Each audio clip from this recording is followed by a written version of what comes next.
10वीं पास के लिए इंडियन नेवी में निकलकर आ रही एक नई भर्ती के बारे में। इसमें आप देखेंगे तो बोट क्रू स्टाफ की वैकेंसी निकाली गई है। मतलब बोट आप देखे होंगे जो भी इंडियन नेवी के पास होता है समुद्र में, समुद्री जहाज या उसको आप नाव बोल सकते हैं, तो उसमें जो है जो भी स्टाफ लगते हैं उन सब पदों पे भर्ती आपको देखने को मिलेगी। जिसमें आप देखेंगे तो मोस्टली यहाँ पे जो है 4 प्रकार के अलग अलग पद आपको देखने को मिलेंगे। जिसमें आपको सबसे पहला जो पद है सीरेंज ऑफ लश्कर, इसके अलावा लश्कर 1 और बोटमैन जिसको हम लोग बोट क्रू भी बोलते हैं, और टोपास की वैकेंसी है। तो इस प्रकार के अलग अलग पद है जिसमें आप देखेंगे तो लश्कर 1 की वैकेंसी 192 है, फायरमैन की जो कि देखेंगे 73 है, और ये यहाँ पे देखेंगे रेंज ऑफ लश्कर की वैकेंसी जो है 57 है।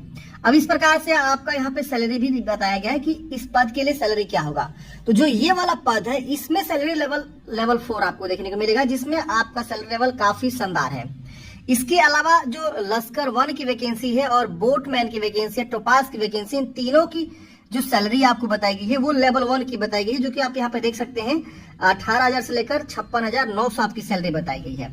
और ये सारे के सारे ग्रुप सी वैकेंसी है, non gazetted non industrial post आपके रहने वाले हैं। और इसका ऑनलाइन आवेदन जो है फ्रेंड्स देख सकते हैं होगा, जो कि ज्वाइन इंडियन नेवी की ऑफिशियल साइट से आपके फॉर्म भरे जाएंगे। आप किसी भी राज्य से आते हैं तो आप इस भर्ती के लिए फॉर्म को अप्लाई कर सकते हैं। इसका ऑनलाइन आवेदन फ्रेंड जो है 11 मार्च से जो है होगा, और आप जो है प्रॉपर 21 दिन तक फॉर्म को अप्लाई करेंगे। मैं आपको एक अलग से वीडियो बना के बता दूंगा कैसे फॉर्म को अप्लाई करना है, क्या प्रोसेस है फॉर्म भरने का, वो वीडियो पहले देख लीजिएगा। फिलहाल हम इस भर्ती के बारे में पूरी इन्फॉर्मेशन को समझते हैं। अब इसका एडवर्टाइजमेंट आप देख सकते हैं 01/2025 BCS वैकेंसी आपकी रहने वाली है, और इसमें आप देखेंगे तो इतने प्रकार के पद है। अब इसमें देखिए कुछ वैकेंसी के बारे में बताया गया जो कि विकलांग पर्सन के लिए भी यहाँ पे रखा गया है, और कैटेगरी वाइज भी वैकेंसी को यहाँ पे दिखाया गया है, जो कि आप यहाँ पे देख सकते हैं। इसके अलावा यहाँ पे educational qualification, main important point क्या है, एजुकेशनल क्वालिफिकेशन। देखिए अगर आप पहला वाला पद के लिए फॉर्म भरेंगे तो इसमें 10th पास बोला गया है, और आपको जो है इसका सर्टिफिकेट जो होता है सीरेंज का सर्टिफिकेट वो आपके पास होना चाहिए, और यहाँ पे 2 साल का एक्सपीरियंस बोला गया है, इसलिए देखिए इसमें सैलरी आपका ज्यादा है। इसके बाद से आपका बोला गया लश्कर 1 का, तो इसमें 10th पास बोला गया है किसी भी इंस्टीट्यूट से, और आपको तैरना आना चाहिए, और 1 ईयर का एक्सपीरियंस होना चाहिए वेसल्स का। वेसल्स मतलब सिटी मारने का, तो वो लश्कर इसी को बोलते हैं। तो ये आपको बोला गया। फायरमैन की बहाली में 10th पास बोला गया, स्विमिंग आनी चाहिए, और certificate of having completed pre sea training course, यानी प्री सी का ट्रेनिंग कोर्स आपके पास है तो आप फॉर्म को भर सकते हैं। तो पास की जो बहाली है उसमें 10th पास चाहिए, और आपको नॉलेज होना चाहिए, तैरना आना चाहिए। तो ये आपके जो है एजुकेशनल क्वालिफिकेशन यहाँ पे बताए गए हैं। अब यहाँ पे आप देखेंगे तो सारी इन्फॉर्मेशन इस नोटिफिकेशन में निकला हुआ है, जो कि employmentnews.gb.in के ऑफिशियल साइट पे आपको देखने को मिलेगा। अब इसमें काम क्या करना है यहाँ पे ये भी बताया गया। बहुत सारे लोगों को कंफ्यूजन होगा कि काम क्या करना होता है। नेचर ऑफ ड्यूटी यहाँ पे बताया गया है कि अगर आप इस पद के लिए फॉर्म भरते हैं तो इसमें आपको जो है small craft like ferry craft, AC leather and big power boat का जो है यहाँ पे आपको जो है यहाँ पे काम वगैरह कराया जाएगा। इसके अलावा we will carry out all the duties of master craft when deploy in the in charge, ये सब काम है। इसके बाद से डेक, यहाँ पे वर्क ऑन डेक यहाँ पे बोला गया है, scrutiny of craft along with सीप जेट या मूरिंग एंड कास्टिंग ऑफ, ये सारे काम आपको कराए जाएंगे। इसी तरह से आप देखेंगे तो लश्कर 1 जो वैकेंसी उसमें आपको रोप वर्क का और एंकर वर्क का, थ्रोइंग ऑफ लाइंस, स्प्लाइसेस, ये सब जो है आपके काम करने होते हैं। तो यहाँ पे आपको काम के भी बारे में बताया गया है, आपको मेंटेनेंस का भी काम करना होता है। इसके अलावा यहाँ पे जो है काफी सारी चीजें बताई गई है। इसके अलावा आपको बोला गया फायरमैन की जो का काम होता है, तो यहाँ पे जो है clean and maintain the engine from all and associated compartments on board the yard craft, मतलब इंजन वगैरह के बारे में, क्लीनिंग के बारे में बताया गया। Maintenance and operation of both fix and portable fire fighting system, जो फायर फाइटिंग सिस्टम होता है उसको जो है मेंटेन का काम करना होता है। टोपास का जो काम होता है friends, cleanship of the bathroom and laboratories of yard craft, मतलब बाथरूम वगैरह की साफ सफाई या जो भी लेबोरेटरीज वगैरह यार्ड होता है उस सबकी साफ सफाई, स्वीपिंग का काम करना, ये सब का जो है काम करना। इसके अलावा एनी अदर जो ड्यूटी आपको असाइन किया जाएगा वो सब आपको काम करना होता है। तो ये आपके जो वर्क प्रोफाइल है। अब बात करते हैं कि इसमें जो आपका एज रहेगा वो क्या रहेगा। तो 18 से 25 वर्ष की उम्र सीमा बताई गई है। जो फॉर्म भरने का लास्ट डेट है ना उस डेट पे काउंट किया जाएगा, एज रिलैक्सेशन और जो भी है।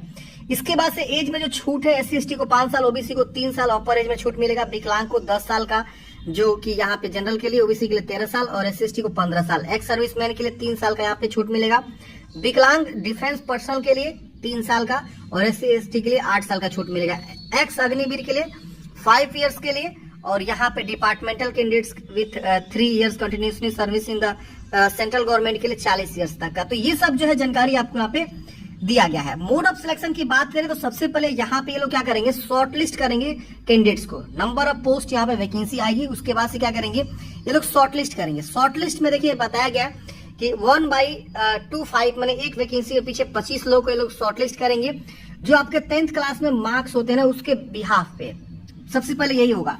उसके बाद आपका रिटन एग्जामिनेशन के लिए कॉल किया जाएगा। तो रिटन एग्जामिनेशन के लिए आपका ई एडमिट कार्ड आएगा और ई एडमिट कार्ड जो है आपका जारी होगा और हिंदी इंग्लिश दोनों लैंग्वेज में आपका टेस्ट जो है कंडक्ट करे जाएंगे, जिसमें आपका जनरल इंग्लिश भी रहेगा उसको छोड़ के।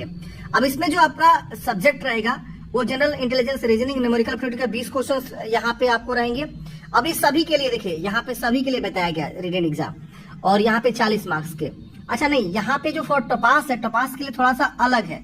अब यहाँ पे जनरल इंग्लिश के 20 क्वेश्चन मतलब 20 मार्क्स के और यहाँ पे 40 मार्क्स के होंगे, जनरल अवेयरनेस के 10 मार्क्स के और यहाँ पे आपको जो है 20 मार्क्स के। इस तरह से जनरल नॉलेज रिलेवेंट फील्ड के 50 मार्क्स के। तो यहाँ पे 100 मार्क्स के इनके जो है यहाँ पे क्वेश्चन पूछे जाएंगे, लेकिन वही टपास में फील्ड से रिलेटेड कुछ है तो नहीं, तो उसमें यहाँ पे नहीं पूछे जाएंगे, इसलिए यहाँ पे क्वेश्चन बढ़ा दिया गया है, जो कि तीनों से जो है डबल कर दिया गया है। मतलब इंटेलिजेंस रीजनिंग से टपास पोस्ट के लिए 40 क्वेश्चन पूछे जाएंगे और जनरल इंग्लिश से 40 क्वेश्चन और जनरल अवेयरनेस से 20 क्वेश्चन। वही अगर इन सब पद के लिए फॉर्म भरेंगे तो उसमें थोड़ा सा आपको देखने को मिल जाएगा। अब यहाँ पे सिलेबस भी बता दिया गया है कि आपका सिलेबस क्या रहेगा। जनरल इंग्लिश का, यहाँ पे इंटेलिजेंस रीजनिंग, न्यूमेरिकल एप्टीट्यूड का, जनरल अवेयरनेस का, नॉलेज ऑफ रिलेवेंट फील्ड अगर है तो उस पर क्या पूछा जाएगा, जैसे कि सेरेंस ऑफ लश्कर 1, इसके बाद फायरमैन, ये सब का। इसके अलावा यहाँ पे जो है डेट ऑफ एग्जामिनेशन के बारे में बताया गया, तो कुछ खास नहीं बताया गया, लेकिन यहाँ बोला गया कि it is intimated that the written examination would be conducted in the Mumbai only. मतलब आपका जो रिटन एग्जाम होगा वो सिर्फ मुंबई में ही कंडक्ट करा जाएगा। तो इस चीज को भी विशेष ध्यान देना, नेवी का सारा जो है काम वगैरह वही है, तो हो सकता है कि इसीलिए मुंबई ये लोग रिटन एग्जाम के बारे में बोल रहे हैं। अब आपका ज्वाइन इंडियन नेवी के ऑफिशियल साइट पे ही जो है आपका डेट ऑफ एग्जामिनेशन या जो भी चीजें हैं वहीं पे आपका शो करेगा। यहाँ पे बताया गया कि ज्वाइन नेवी पे जाएंगे, way to join civilian boat crew staff पे क्लिक करेंगे तो आपका दिखा देगा। इसके बाद से यहाँ पे और भी काफी सारी इंफॉर्मेशन आपको देखने को मिलेगा। क्वेश्चन पेपर चैलेंज भी आप कर सकते हैं, मतलब आंसर की जारी होगा। फिर आपका स्विमिंग टेस्ट लिया जाएगा। फिर आपका स्विमिंग टेस्ट में बताया गया कि 50 मीटर स्विमिंग करना है इतना मिनट के अंदर, और जिनके लिए स्विमिंग टेस्ट रखा गया है उसी पोस्ट के लिए सिर्फ आपका स्विमिंग टेस्ट होगा। इसके बाद से प्री अपॉइंटमेंट फॉर्मेलिटीज होगी। फिर यहाँ पे प्रोविजनल ऑफर लेटर आपके जारी होंगे। फिर यहाँ पे एप्लीकेशन फॉर मल्टीपल पोस्ट, यहाँ पे आपको बताया गया है कि आपका कब से कब तक फॉर्म भरे जाएंगे। तो candidates have to applying the more than 1 post in the same application. Candidates who have applied for more than 1 post should be aware that center of each examination may be 1 या 1 different date exam। मतलब आप एक से ज्यादा पद के लिए भी एलिजिबल है तो फॉर्म को अप्लाई कर सकते हैं, लेकिन आपका एग्जामिनेशन सेंटर जो है 1 से 2 दिन हो सकता है। इसके बाद से यहाँ पे फॉर्म भरने का जो डेट है वो मैंने आपको स्टार्टिंग बताया कि 11 मार्च से आपका फॉर्म जो है फिलअप होंगे और 21 दिन तक आपको फॉर्म यहाँ पे चलने वाले हैं। इसकी वजह से गाइडलाइंस बताया गया कि फॉर्म भरने से पहले आपको क्या क्या गाइडलाइंस यहाँ पे ध्यान रखना है। जो परसेंटेज है वो आपको सही से फिल करना है। बाकी कुछ खास यहाँ पे जानकारी नहीं दिया गया है। बाकी मैं जैसे आवेदन स्टार्ट होगा मैं आपको एक अलग से वीडियो जो है बना के बता दूंगा कैसे फॉर्म को भरना है, क्या प्रोसेस है इसका। अगर आप नोटिफिकेशन डाउनलोड करना चाहते हैं तो उसका मैंने लिंक आपको डिस्क्रिप्शन बॉक्स में प्रोवाइड कर दिया है। आप जो है इसे डाउनलोड कर सकते हैं और अपने अनुसार भी पढ़ाई कर सकते हैं। फिलहाल ये रोजगार समाचार में 8 से 14 मार्च के बीच में आपको नोटिफिकेशन देखने को मिल जाएगा, लेकिन अभी आवेदन स्टार्ट नहीं हुआ। 11 मार्च से आपका आवेदन स्टार्ट हो जाएगा। मैं फॉर्म भरने का भी एक प्रॉपर वीडियो लेकर आऊंगा कैसे फॉर्म को भरना है।